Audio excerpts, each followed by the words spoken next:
We are born mindful, and I always say this, I'm not teaching you anything you didn't already know. It's the essence of your being, actually. Welcome to Students of Mind, the mental health podcast made by curious minds for curious minds. On this podcast, we the hosts are just like you, eager to learn more about the mind. Here, we learn with you and provide you with clear, concise information backed up by real experts about all things mental health. My name is Jayde. I'm Ottavia. And I'm Aliyah. On today's episode, Ottavia and Aliyah will be diving into the world of mindfulness with the help of our guest, mindfulness expert Jayde Larochette. All right, guys, take it away.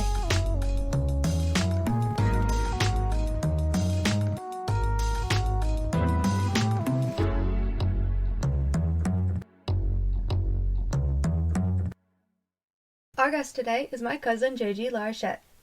He's the founder and executive director of the Mindful Life Project, a Bay Area nonprofit that supports the mental and emotional well-being of underserved students, teachers, school leaders, and families through mindfulness-based social-emotional learning programs. Founded in 2012, the Mindful Life Project has served over 35,000 children. Recently, in the light of the current COVID-19 pandemic, Jayde has been sharing his mindfulness knowledge and practices through Instagram TV sessions and on YouTube. Welcome, Jayde, and thank you again for being here. Thanks for having me. I've actually never thought to ask you this question, Jayde, and I don't know why. But why did you choose mindfulness? That's a great question. So, first of all, I love the name Students of Mind. It feels very, very relevant, and I think we all can be students of our mind for a lifetime. I first started in education knowing that I just wanted to serve young people through as many different forms as I could. So as a coach, as a classroom teacher, as a community advocate, and specifically found love and really became part of a community here in Richmond where I just fell in love with the work that I was doing with young people and families. And after working in education for about 10 years, I found myself knowing that like what we're doing in schools is oftentimes not what's needed most, right? I think when we talk about education as a whole, we often just think academics and academics, they're great, right? They're important for sure. But unless you have the foundation, which is really that mental and emotional well-being, academics don't matter. And that's what I noticed with my students and noticed with myself. And enough of trying to give others as much as I could and serve as much as I could, I burned out, right? And different factors of my life also led to anxiety and depression. And in 2011, it really hit a really strong wave that carried me into a pretty dark place, right? Where I couldn't sleep, I couldn't really function properly. I was still trying to be a teacher, but it was a challenge just to go through the daily activities. And over those 4 or 5 months, I got so deeply enwound in kind of like this darkness of not knowing really a connection to my true self, right? I feel like I disconnected. And I think I disconnected the mind, the body, and the heart in a way of survival. And I didn't know what to do. So I tried a lot of different things. I did therapy. I did a lot of traditional Western medicine, right? And I also did alternative medicine and I did Eastern medicine. And a lot of things helped, a little bit, but nothing helped enough, I'll just say, until luckily someone said that you should try to meditate. And my first meditation didn't go as planned, actually. It was, I was told to sit still, look at a 45-degree angle, soft gaze, no thought for an hour. Left that session thinking never again. But the truth was that there was a lot of other meditations, and one of them being mindfulness meditation. And truly within a few days of practicing mindfulness, my suffering was alleviated. I was starting to sleep again, and I was feeling really integrated and healthy and just back to my true self, which had been a while, right? I think that we always can evolve away from that true self or come closer to it. And so luckily mindfulness shifted my life. And within a couple of days, I said, hey, actually, this is working for me. Why don't I try to bring it for my students who often have a lot more trauma than I do, right? And how can I really support their well-being? And so that's how Mindful Life Project was born. So from January 2012 to June, the co-founders are 8 and 9-year-olds at Coronado Elementary School in Richmond. And it was just a journey of mindfulness together and also thinking through what else can we do to release some of our trauma and stress that isn't just mindfulness. And that's where we started embedding different modalities like expressive arts, yoga, and performing arts in our programs at Mindful Life Project. Cool. So, pretty much everyone suffers at some point in their life from depression and anxiety. Why did you choose underserved children then? It's a great to question. focus on? For sure. So I'll just start with yes, we all suffer. And I think that one of the messages that I was given when I was growing up, not just from my family, but also from society and schools, is that if you're feeling sad, you're feeling angry, you're feeling depressed or anxious or nervous, that's a problem, right? And that problem then becomes kind of an enemy. And then because we have this relationship with suffering, especially when it comes to those emotions, that really is like avoid, neglect, push away, it starts to really compile. And I say that to say that when I was a 7-year-old growing up in Berkeley, California, 7, 8 years old, I started having my first glimpses of like, wow, this country and this society is just so riddled by systemic oppression, violence, harm. I didn't really know how to name it at the time, but I would just reverberate when I would see kids, especially African American, Latino kids, being treated a certain way at school versus the way white kids were being supported or served and treated. And then in different journeys I had following my parents in their art teaching, I saw Native American reservations and I saw other places in the world. And I just started realizing like the two things that really called me the most was really around well-being and social justice. And so really the focus, I think, of mindfulness, and a lot of people say, oh, mindfulness is this kind of like feel good thing for yourself. It's kind of seen as kind of like yoga is now, which is kind of like a white person's practice. If you're middle income, high income, it's costs you $25 to do a class. Like it's kind of it's something entitled, right? And when I think of mindfulness, I think of it has to be woven with social justice. I think that mindfulness gets you to a point where you can really uncover who you truly are as a human being, and also your interconnectedness with other humans, but specifically, how do we then act from a righteous place towards others and specifically dismantle systems that are harmful? So for the way I see schools, oftentimes you have amazing humans, right, at these schools, but the systems are so broken and so against what really our young people need, right? What our young people are looking for is a sense of belonging, a sense of trust, safety, right? Value, right? Voice. And when kids don't have that, then their stress and trauma gets escalated. And we see that kind of school to prison pipeline thing, right? Where kids are being pushed out at 5, 6, 7 years old from their school. And now they're just trying to find that sense of belonging on the streets or with friends or, a gang. And then they're getting incarcerated and the cycle happens. So it's a long-winded answer to say that I believe that mindfulness without social justice is not mindfulness. And for us as an organization, we want to make sure that we support the most vulnerable. And until the systems are right, which is going to be a long time, but it's got to happen. And until the systems are right for our communities, we have to keep on supporting our most vulnerable in the best ways possible and create the best educational experience they can have, because that's going to be really important for their growing and maturing as a human being. I have a quick question. Just out of curiosity, I'm wondering how, like when you brought this practice to the first school, how was this received? Like, were people open to it or were they kind of weary about it? I'm just wondering how that transition from not ever hearing or practicing mindfulness to doing it at your school. Yeah, that's a great question. So I'll say there's two different groups of people I'll talk about with that answer, right? The first group is my kiddos, the 8 and 9-year-olds that I had the luck of serving, right? When I first brought the mindfulness practice, and it was really a mindfulness stillness practice, we call it mindful sit, right? Mindful meditation, mindful sit. I'd only been practicing for 2 or 3 weeks, and I really had no idea how to lead it, right?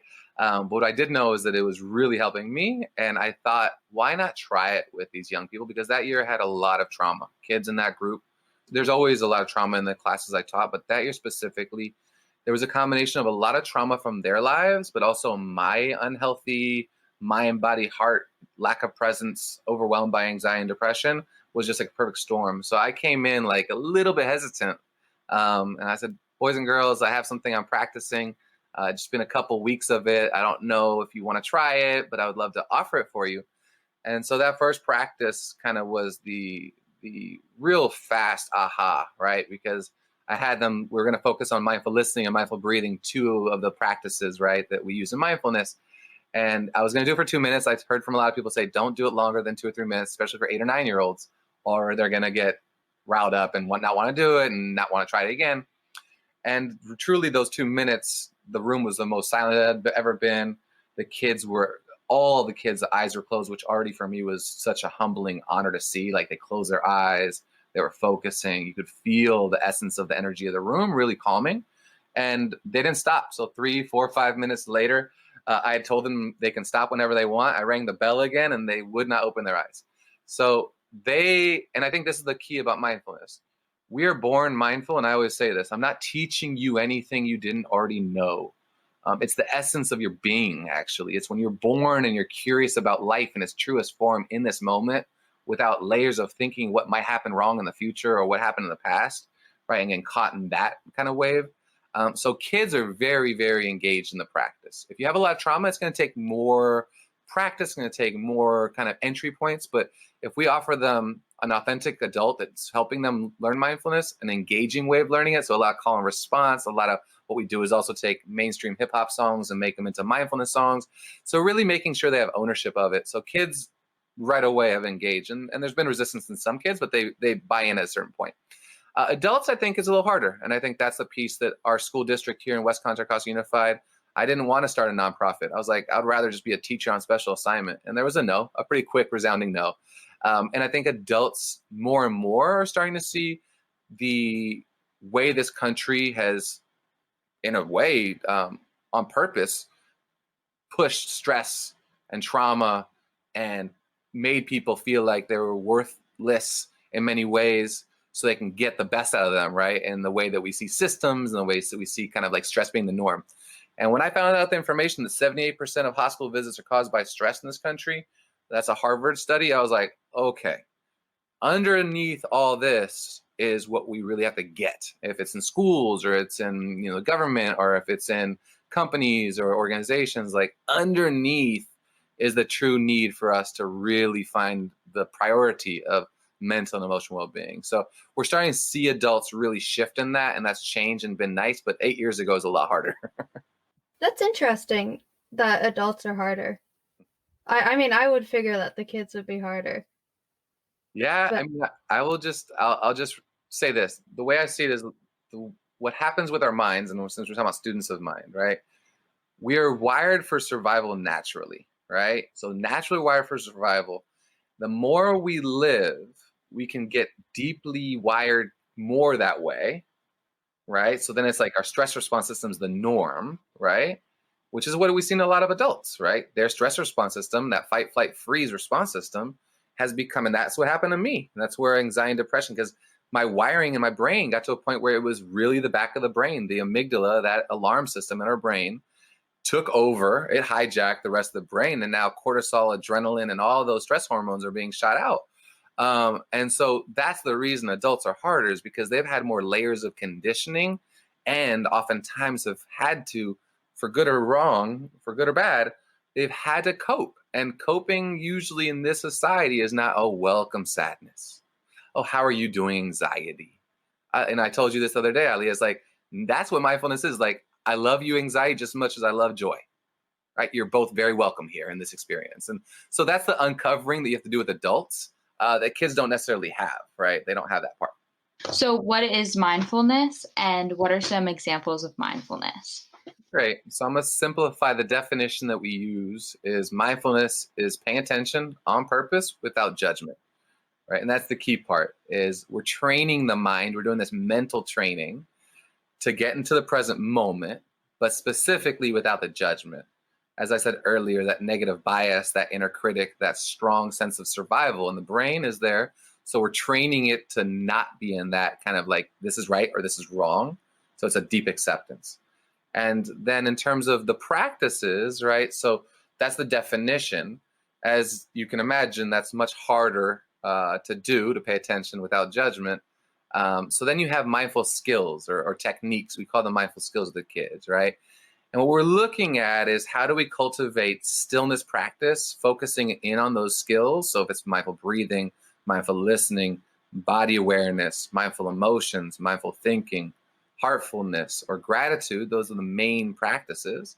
So how do we cultivate them in stillness, train up, in other words, so that when we're in the moment where it's like, oh, I'm really distracted or I'm overwhelmed, or there's some trigger or there's some stress, that I can use one of those skills to stay in my prefrontal cortex where I can self-regulate, I can connect to this present moment in a healthy way and respond versus react.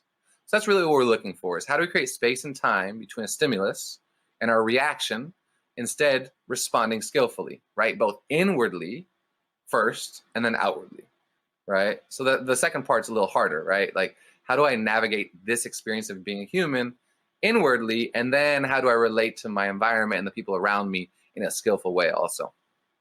So, as you said, being able to relate and kind of cognitively, um, answer all these questions about yourself and maybe others. What are the benefits of practicing mindfulness? Yeah, it's been funny. I always hear this question, and the first thing that comes to me is, well, thousands of years of practice, right? Anything that's been done for thousands of years must be beneficial. But of course, we live in a society that really values science, so and research and data, right? And so, yes, the benefits of mindfulness are tremendous. The practice, and this is kind of the research shows, around 8 to 10 minutes of mindfulness stillness practice will start changing the architecture of your brain and the wiring of the brain so it can become active and engaged in that human part, that prefrontal cortex, and not so active and engaged in that amygdala reptilian kind of fight, flight, freeze brain. And so the more we practice, the more we actually change the density, activity, and engagement of that prefrontal cortex and decrease and wean off that amygdala fight, flight, freeze response system. And the key there is that, yes, we need the amygdala if a car is coming fast at us, but if an emotion like sadness arises, the amygdala doesn't know the difference between that car coming and sadness, and it'll trigger the alarm in the same way. So the benefits of the practice are reduced symptoms of anxiety, reduced symptoms of depression, increased mood, higher level immune system, increased sleep, right? Improved cardiovascular health, improved neurological functioning. I can keep going days and days. Increased attention, self-regulation, awareness. And it's really amazing how the science is catching up to thousands of years of practice. And probably why at this point, mindfulness is becoming something of a must-have versus kind of like, oh yeah, only certain people get that, right? To me, it's a human right, and it's something we're all born with, and the benefits I've lived myself over the last 8 years. All those things I just said my blood pressure used to hover at like 145 over 85, really high, even in my college years, and never was on medication because I was still young enough and they were waiting it out. But now my blood pressure over, I've been doing this practice for 7-8 years, is, 125 over 75 pretty consistently. And that's a significant increase. And that's going to hopefully help me live longer, right? The less pressure that I have on the heart and the system, the longer I can live. And so, yeah, it's amazing the benefits we see. What's the theory behind mindfulness? And also, could you expand on how it is occurring biologically? And I know you said the amygdala and then the prefrontal cortex as well, which is two interesting parts of the brain. Yeah, awesome. So when I hear the theory, so I want to first start with Vipassana meditation, which was the practice of the Buddha, is the practice that then in 1979 entered the healthcare system in a secular way, right? So that was when Jon Kabat-Zinn created mindfulness-based stress reduction, which is an 8-week course. And that's kind of the way that we've seen it being used for the last 30, 40, 50 years in the West. And specifically when it comes down to the theory, I think, there's this piece of like the practices I mentioned earlier and the essence of what mindfulness is. And I think the theory would be that we can become so in touch with our present moments that we become befriending and loving and compassionate to our inner experience in a way of really revolutionary self-love and self-appreciation, and then also for others, right? So this radical acceptance is a key, that I accept whatever arises in me as if I'd chosen it to be this way. Right? For me, earlier than that, when anxiety would arise, like, no, this is the worst thing for me. Worst thing happening in my life. It's my enemy. Like push, push, push, resist. And it's that snowball effect. You do that long enough and it'll start growing and growing and get to the point where it'll explode, right? And that's kind of what happened to me in 2011, right? Where I had pushed it away long enough. So I think the theory really is around radical acceptance of what's here now without judgment, right? And just more than without judgment, deep compassion. The next piece that comes up for me is the power of the science of it, right? So whenever I teach it, if I'm teaching kids or adults, I'll use my hand as a model of the brain. I'll say, wiggle your thumb, tuck that thumb in the hand, and that's your amygdala, right? Our amygdalas are very important. They're our survival alarm system, right? And so what we know about strong emotions and what we know about any perceived danger or real danger, right? So the amygdala doesn't have rational thinking. That happens from the prefrontal cortex. We'll talk about in a second. But when the amygdala has perceived danger, that emotion, real danger, that huge dog that's running after me, let's just say, right? Those two will not be differentiated by the amygdala. It will send the same signals, right, to the alarm, and the alarm will start sending signals to the rest of the body and brain and saying, hey, you got to go in a fight, flight, freeze, right? And if I have a dangerous animal or if I have a dangerous situation in a car, then I do need that fight, flight, freeze, right? That's going to help me survive. But if an emotion arises, I don't need the fight, flight, freeze, and actually it's more harmful, right? What we know about physical, emotional, and mental suffering is its resistance to the present moment. So if I'm physically not feeling well and I'm resisting that, I'm like, oh, I don't like that feeling in my heart. I don't like that feeling in my body. That's suffering, right? If I resist my thoughts, oh, I don't like those thoughts. Those negative thoughts are always here. That's suffering. Emotions, same thing. So the what happens is we can start to really change the architecture and the neural pathways of our mind so that we can actually not be in that kind of fight, flight, freeze. And just one thing that comes up when I talk about this a lot is the neural network, right? And the neurons in our brain that fire together wire together. So I use this as an example. When I was about 7 years old, my dad always had this saying, if there's a problem, there's a solution. And that was something he kept on telling me. If you have a problem, use a solution. Find a solution. And one day I found my head caught in a slat gate because I was trying to get a ball on the other side and it was locked. And I couldn't get out. And I'm yelling, help, help, right? And in that moment, my dad came out and saw me. And he thought he was teaching me a lesson. He's like, well, if you can get in, you can get out. And remember, if there's a problem, there's a solution, right? So in that moment when I'm 7 years old, now my neural network is firing. All the neurons are connecting. And now it's really wired shut. JG, if there's a problem, there's a solution, and specifically, you better solve it yourself.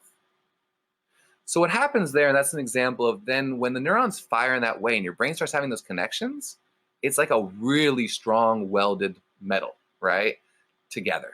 And it's going to be harder and harder to get those thoughts, those emotions from being habitual to actually being able to say, hey, oh, yeah, there's a problem, but I don't need to solve it right now, right?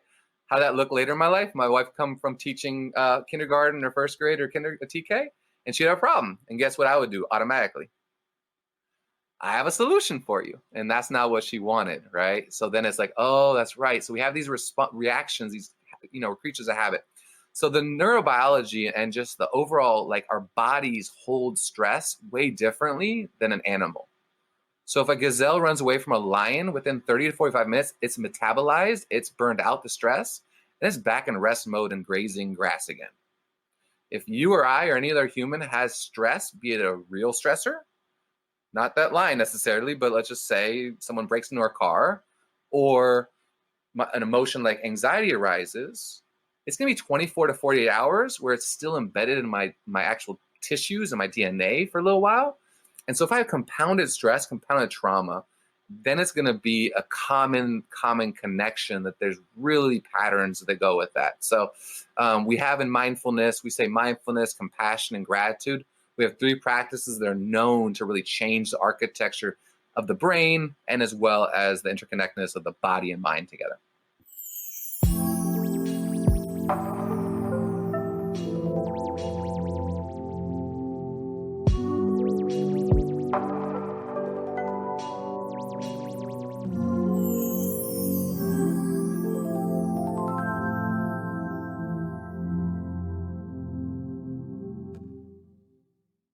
So our next question is, how does mindfulness help people with mental illnesses?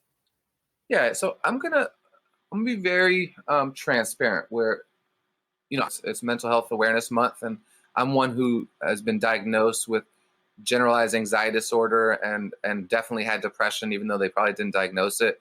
2 things that come up when I hear that, right? So mental health needs to be seen as the same as physical health. Okay, so really important. So there's a stigma when we hear mental health that's been really unhealthy and really harmful. It actually makes mental health even worse, right? if I ask someone, oh, what happened to your knee, right? They're going to tell me what happened to their knee. They're going to be fine. Like, oh yeah, I had to get surgery on it and this and that. And then if someone has anxiety, depression, PTSD, anxiety, ADHD, or whatever mental health challenge, there's this kind of stigma that goes with it. So I just want to name that first and foremost, that we often become the emotions that we push away the most. They kind of attach themselves to us. So I'm going to take this from a non-clinical essence in a way of like, mindfulness has an ability to change the architecture of the brain and body, which often, right, is connected to a few different things that have to do with our mental health, okay? So when we talk about what creates our behaviors, right, and that would be part of mental health, what they're seeing is that 30 to 40% of our behaviors are caused by our DNA, right? Now, that is a big deal because generational trauma or generational harm can very much embed itself in that DNA, right? But also generational resilience and generational strength can also be in there. And so if 40% of our behaviors are from kind of our DNA, then you're like, what's the rest? And so the rest is around 30 to 40% is on our lived experience up to about a year or two ago, right? So like, what kind of schooling did I have? What's my family ecosystem? What community did I grow up in? What does the media say and portray about my identity or not? All these layers can then become our messages internally. And then you have about 20%, which is more in the last year or two. We can actually, our DNA, like all of like our cells at a cell level, like within a couple of years, we're like whole new beings, right? So that's partly why I think I always bring it down to like the last couple of years, a year or two, is like, how am I treating myself? Like, what's my inner talk going on in the last year or two? How much am I investing in self-care? What am I eating? Who am I around? What are the messages from people that are around me? What's my economic status? All those things make up about 20% of our behaviors. And then only 10% is the healthcare system, which is funny because Kaiser Health did this study. They're like, well, we need to invest in the other 90% because we only account for 10%. And so, I think that's a long way of sharing that we have the opportunity, if we have mental challenges. So I try to stay away from disorders, right? Like that word to me, it doesn't fit. So mental health challenges, mental illness, maybe, we can change so much, but there's certain things that we can't also, right? And so, for example, for me, anxiety and depression still probably are a part of my life, but it's different how I relate to it, right? So anxiety arises, but I welcome it now a little bit more, and it doesn't kind of turn into a cycle. So I see that the science can show that we can reduce anxiety, depression, we can change our well-being.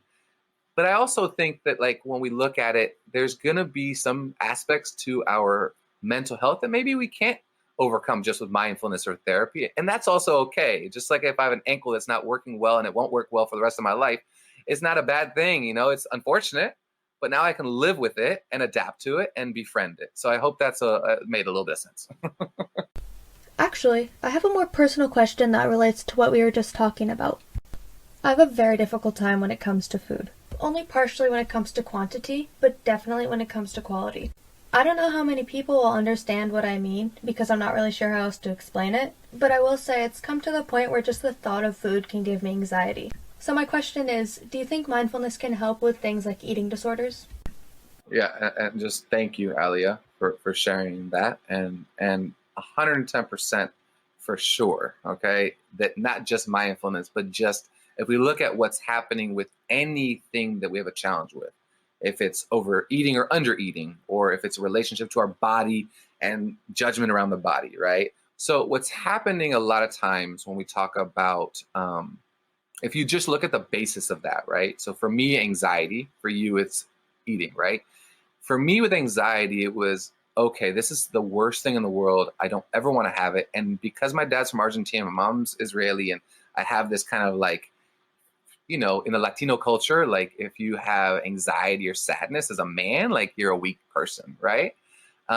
So then there becomes a narrative that we have. If it is strictly because we don't have appetite, that could be emotional, right? Or, right, we can just look at all the different layers. But if whatever it is that's that thing that's coming up, is that there's usually some narrative that's been created. And oftentimes, I hate to say it, but a lot of times it's the media, right? So especially young people, they've been given, like especially with social media, they've been given these examples, quote unquote, of what we should look like and the way we should act. And if we want to be this, we got to get this trend. And we got, all of that starts to create those neurological wirings we talked about, so that you or anybody else, it's like, okay, I don't want to eat because if I eat, I'll get bigger, right? Just let's use that example. But then this fight, flight, freeze happens, and neurologically and biologically, we're starting to say eating's a danger. Does that make sense? Because if I'm worried that like the way I look or the way I talk is not going to be welcomed by others, that sense of belonging we talked about earlier, that's a threat to my existence. Is it really a threat? No. Now I'm learning how to care less about what people think of me. It's taken a lot of work on that, right? Like a lot. I'm still not where I want to be. But what's happened is that we're looking for a sense of belonging, and then we have this idea of what belonging looks like. And unfortunately, because we're creatures of unhealthier habits than healthier habits, right? That's going to start to become really ingrained. And so I also want to take the personal out, right? So when I say I have anxiety problems, well, guess what? Like about another 2 billion people on planet Earth also have anxiety, right? So a lot of times we also isolate ourselves and we're like, oh, I got this problem and no one else has it like me. And so when we do that, guess what we're perpetuating again? The judgment mind, right? I'm the worst. I have this worst. I have a problem, right? So mindfulness will start actually allowing the full brain and integration to happen, so I don't go into that kind of neural pathway that's so connected. Food represents this, which represents that, which represents danger. Even though that's not, again, remember the amygdala? The amygdala doesn't, if it's, a big old donut in front of me, is that donut dangerous to me? No. But if I have a narrative or story that someone has created or multiple people or media has created on me, then even in my subconscious, I might not know that not eating that donut because I'm worried about the calories or the sugar, about what that's going to do for my body, right? Versus, oh, well, the donut's food. It's not the healthiest. I want to be healthier. Has nothing to do with weight or anything like that. Just what I want to put in my body. So that's a long way of answering, I think, for anything, is that mindfulness gets us to a point where we don't have those automatic firings and neurons going wild of saying, threat, threat, threat. It's like, oh yeah, it's food. I need to eat. Like, I need to take care of my mind, my body, and my heart on a daily basis. I want to add something, because I think it's interesting how you sort of explained that, because I was actually in treatment for an eating disorder, and we had certain days where we would practice mindfulness, but none of the patients really received it, because it was like, we're going to practice mindfulness. Let's sit here for 20 minutes and try to be in the moment. And then that was it. And we were like, what do you expect us to do? Yeah. So I'm just thinking about, if I were to hear it explained in the way that you just explained it, I feel like it would be easier to grasp.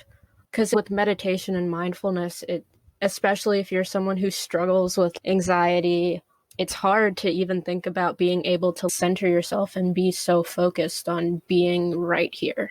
Right. And that's where I feel, and Jayde, I'm sorry, because that's where I feel frustrated in the movement of mindfulness. We call it mindfulness, the fast food revolution. Is like, it needs to be relational, it has to be relevant, and it has to be true to what the person's going through. So I think that just brings up in my mind and heart, part of my job as a mindfulness teacher or an executive director of a mindfulness organization is to make sure that we always understand, the key for anything in life, if it's math, reading, mindfulness, science, or whatever, is relevance. Why?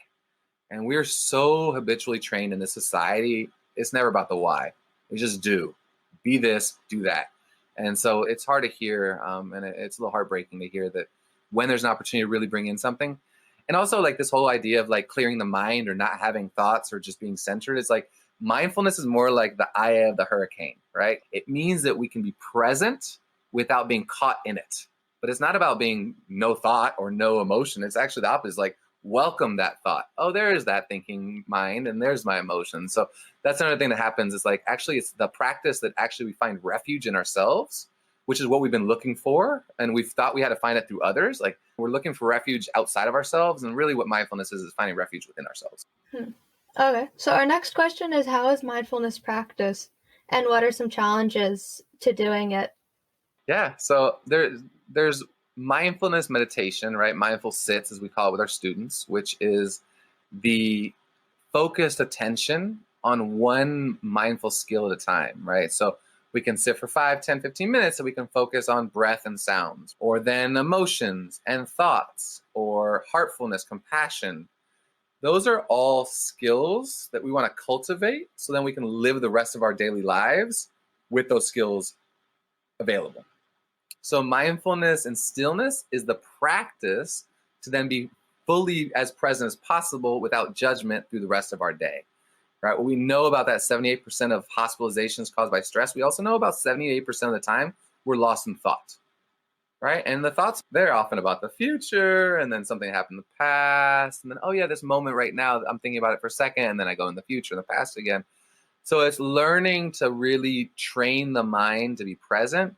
But the moment it gets distracted, that's another mindful moment, because the moment you notice distraction was mindfulness, right? So we don't judge it. Oh yeah, I lost focus for a second or 10 seconds or a minute, 5 minutes, and I gently brought it back. I was doing I don't know if you know who Jeff Warren is, but I was doing one of his practices, and he was talking about equanimity. And the way he described equanimity, which I thought was really interesting because I'm a very visual person, was like, you're sitting on the side of a road and you see a Greyhound bus drive past you, and you don't want to look to the left and see it driving towards you, and you don't want to look to the right and see it drive past you. You want to just like notice it and then move on. That's how he described the thoughts. But even with that, I have a really hard time getting my mind to just shut up. Like Right. my mind, I was thinking about other things, even if it's not my life. Like I'll just start coming up with a story in my head and not be aware of it. Do you have any advice about that? So first and foremost, thoughts are the opposite of problem, right? So the way he expressed it, I think, is a good guidance. The key, though, is that we're going to probably jump on that Greyhound at a certain point. And we're going to go on a little trip, right? And that's okay. The best part is that when you find yourself on that trip, you then have the awareness to choose to keep going or to jump off the Greyhound and go to another station, right? And so that's what really mindfulness is. Like, okay, the mind loves to have all kinds of thoughts that I sometimes choose, a lot of times don't choose, random, memories, as well as, having all kinds of creativity and stories. So that's actually part of the practice. And one of the practices is mindful thinking. And if I were to ask anybody, I said, when you have physical pain, what does your body do to that? And the answer is contracts, right? It contracts around that pain. And that's a survival mechanism, but it makes it more painful. And so the same thing is with thoughts. Like if I'm sitting and I'm focusing on breath or body awareness, or then maybe I focus on emotions and thoughts are recurring, every moment that I noticed the thought happened, that was mindfulness, right? So we're going to do a 3-4 minute practice just in honor of time, just a mindful sit. And we're going to do that exact thing. We're going to focus attention on sounds and breath. And the moment that our minds get distracted, those are magical mindful moments. That actually is that new seed that now you have more and more awareness, and that's the prefrontal cortex. So if you get distracted, no judgment, come back. And the good thing also is that the past is gone, so you can't change it, don't worry about it.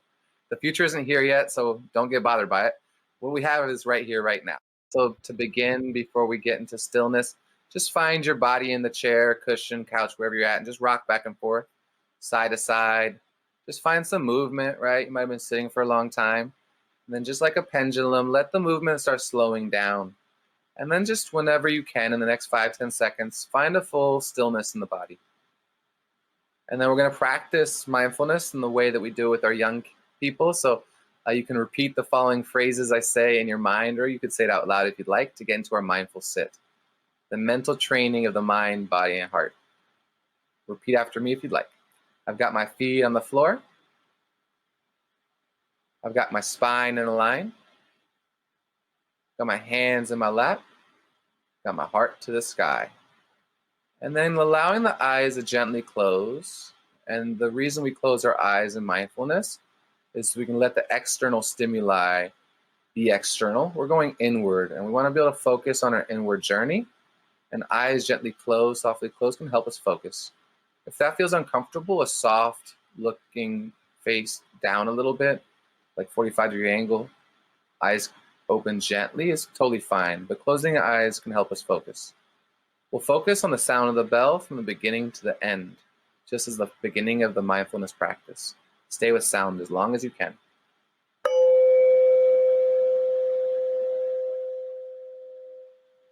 Just the sound of the bell. Other sounds will come around, thoughts will come, just come back to the sound.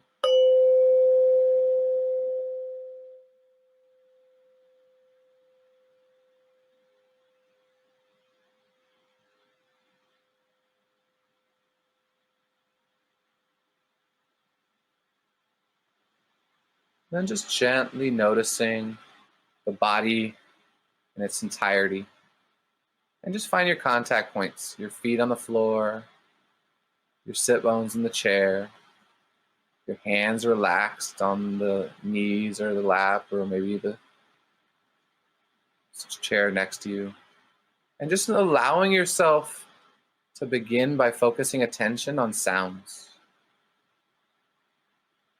We're just tuning in to the sounds both close to us and far away.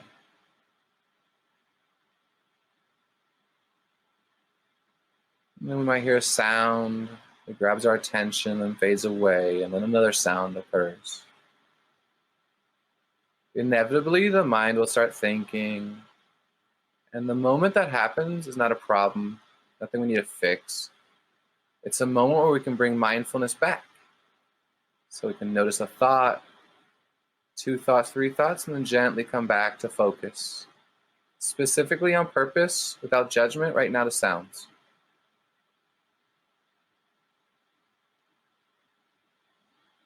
Taking a 360-degree view of the sounds around.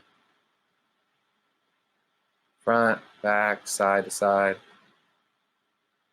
Maybe layering further out. Maybe you can hear sounds of cars in the distance. And then an emotion might arise or a physical sensation. Some comfort or discomfort might arise. And we just notice it without having to do anything to it. And then come back to the next sound.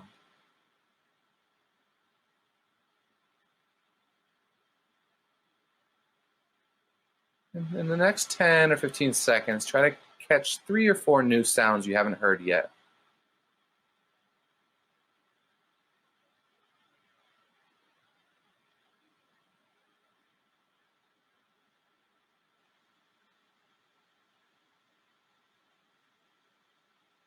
And now we're going to let sounds go in the background and just checking the quality of our attention. If it's really present, fine. If it's not, no problem.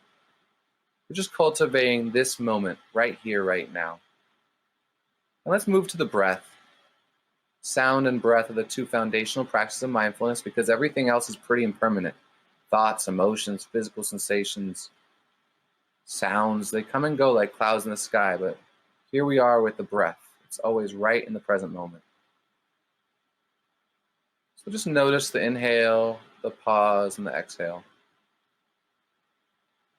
Track the breath like it's the most important thing.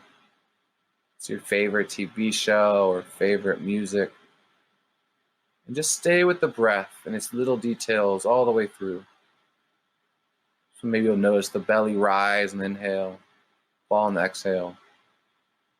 The chest expand on the inhale, contract on the exhale.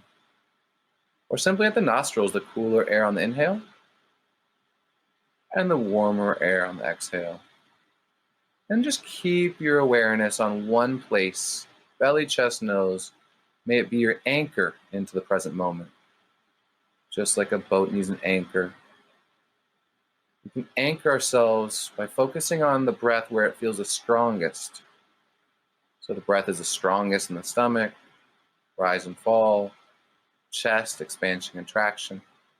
Or even at the nose, cooler air on the in, The warmer air on the exhale.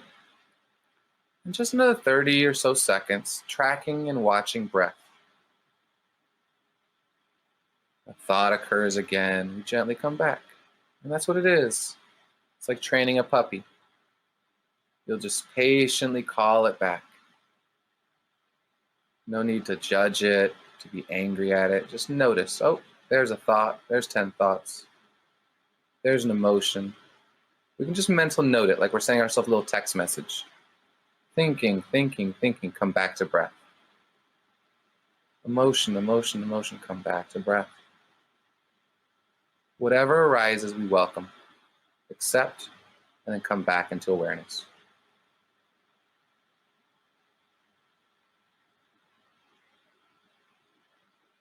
One breath, the in, the out. Right here. And to close the practice for today, this little micro practice, I offer to place the hands in the heart. And since we know the inner critic, that wiring of negative bias that our brain has is so powerful, we'll actually counter it with some self-compassion, some heartfulness. Just bring care, kindness, and love to yourself. Remembering that our authentic self, that being that was born, is there and at all times is unique and needed as exactly as it should be. And then just, if you would like, in your mind, just cycle through these sentences, repeat after me in your mind. May I be happy. May I be healthy. May I be filled with peace. May I be filled with love. So again, happy, healthy, filled with peace, filled with love. And just notice the mind as we close this practice. Is the mind a little calmer or not? Is the body a little heavier and more relaxed or a little more rigid? No judgment. And just check into that emotional landscape. And as I ring the bell once, try to stay with the sound one last time, all the way till it's one little point of sound.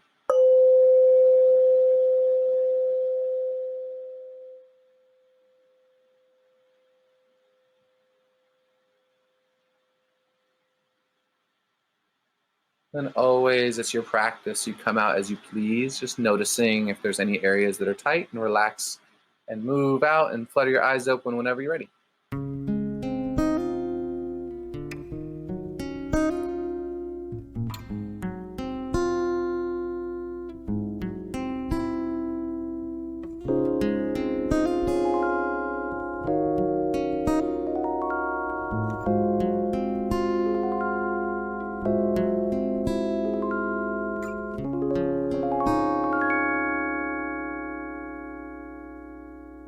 Welcome back. Thank you. That felt really good. I turned my light off because that's how I like to do it. So how can we keep our listeners updated on mindfulness and what's going on with you? Yeah, I would recommend that, especially if people want to practice what we just did today, we have some free resources. I think we have about 10 different practices. We're going to have a lot more on our Mindful Life Project TV YouTube channel. So just Mindful Life Project TV on YouTube. And then we have a lot of resources on our website, some of the all of the music that we make. And I do recommend, there's some great apps out there as well that are free. Insight Timer is a great app. And yeah, for us, we're serving around 10,000 kids right now, even through COVID-19, virtually, usually in person through our programs. And if anybody out there has siblings that are younger or have schools that they think Mindful Life Project would be a good fit at, I'm always available. Jayde at mindfullifeproject.org. And Aliyah knows how to find me too. And yeah, just good job. I would love to kind of follow and be a part of anything in the future for you all that is helpful.